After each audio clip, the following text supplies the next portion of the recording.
Let us study about the computer languages. How do you think we communicate with a computer? A computer cannot understand any commands that you give in English or in any other language. It has its own set of instructions for communication. So a computer language is a system of communication with a computer. Such languages are used to create programs or softwares which is executed by a computer. That means we know without the help of a software we can't work the computer. So all the softwares are developing with the help of any one of the computer languages. Okay. Basically, there are two main categories of computer languages, low-level languages and high-level languages. Let us see them in detail. First one, low-level languages. The main function of low-level languages is to interact with the hardware of the computer. They help in operating and managing all the hardware and system components of the computer. That means the low-level languages are directly interactive with the hardware parts. They handle all the instructions which form the architecture of the hardware system. There are mainly two low-level languages are there, machine language and assembly language. Then come to the machine languages. The machine language is the elementary language of a computer system that consists of binary digits, that is 0 and 1 only. This is the elementary language of the computer. That means a computer can understand only machine language that contains only two digits 0 and 1. It is the language that is directly accepted and executed by the computer's CPU. All the instructions or data that we feed into the computer is first converted into a sequence of zeros and ones before the CPU can process it. That means whatever the instructions or data we are given to the computer, first we have to convert it into a sequence of zeros and ones. That means machine language, because a computer can only understand machine language.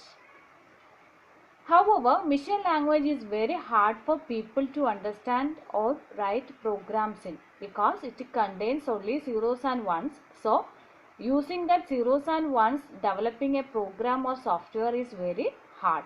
Okay. Then we are coming to assembly language. The assembly language is close to the machine language, but in assembly language, instead of binary codes or the zeros and ones, we are using mnemonics.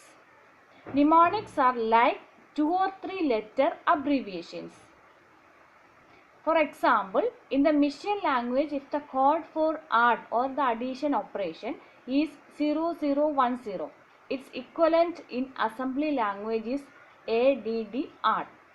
Since mnemonics are abbreviations or symbols, that means English like word, they need to be translated into the machine language to get executed, because a computer can only understand machine language. It can directly accept and execute only zeros and ones. So we have to convert the assembly language mnemonics into machine code. This job is done by a special software called assembler.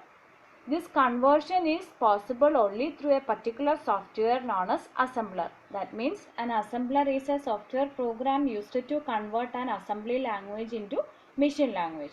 Okay. Then we are coming to the last one, that is high level languages. High level languages are programming languages designed for users to write instructions in English like statements like C is equal to A plus B, rather than in the machine language or using mnemonics. These high level languages are much closer to the human languages. We need language translators, because we already said that the high level languages are much closer to the human languages, but these human languages can't understand by a computer. It can only understand a machine language. So we have to convert all these high level languages into machine code or machine language, that means a sequence of zeros and ones. So we need language translators, that is compilers and interpreters, to change the high level language code into machine code so that it can be understood and executed by the computer. Here the compilers and interpreters are special software programs or language translators used to convert a high level language into machine language. Okay, the important feature about such high level languages is that they allow the programmer to write programs for all types of computers and systems. It is very easy for the programmers using the high level language because it is contains the instructions in English like statements. So the developing programmers or softwares in high level languages are very easy.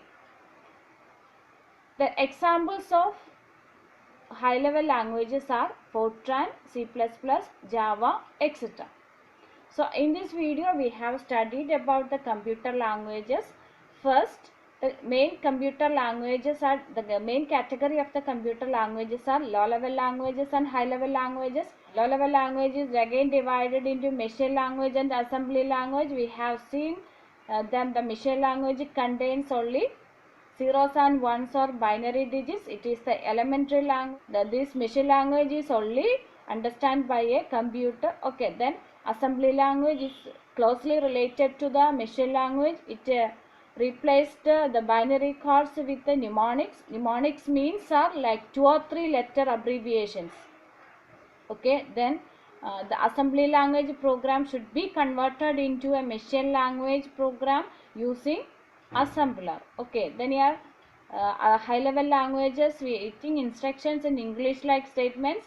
It is very closer to the human languages, but these languages need language translators like compilers and interpreters to change them into machine code. The examples of high level languages are Fortran, C++, and Java. Thank you.